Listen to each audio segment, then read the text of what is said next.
खाली जेब, भरे सपने।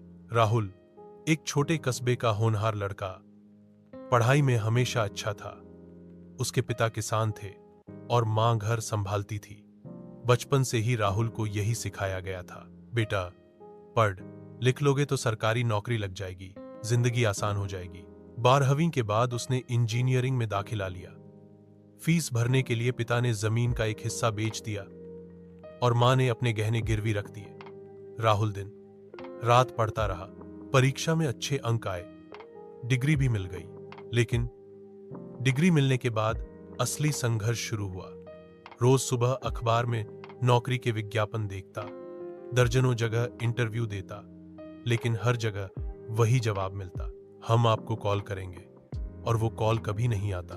कभी उसे कहा जाता अनुभव चाहिए, कभी रेफरेंस लाओ। प्राइवेट कंपनी में गया तो सैलरी इतनी कम कि किराया और खाना भी मुश्किल से हो। घर की हालत दिन ब दिन खराब होती गई। पड़ोस वाले ताने मारने लगे, इतना पढ़ लिख के भी घर बैठा है, क्या फायदा। राहुल कई बार सोचता कि शहर छोड़कर वापस खेती करने लगे, लेकिन उसे अपने सपनों की याद आ जाती। एक अच्छी नौकरी, मां के हाथ का बना पहला ऑफिस टिफिन और पिता के चेहरे की गर्व भरी मुस्कान। आखिरकार एक दिन उसने समझ लिया, सपने देखने में गलती नहीं है, लेकिन देश में लाखों डिग्रीधारी बेरोजगारों के बीच सिर्फ डिग्री काफी नहीं, मेहनत, स्किल और थोड़ा सा भाग्य, तीनों का साथ होना जरूरी है। राहुल आज भी कोशिश कर रहा है।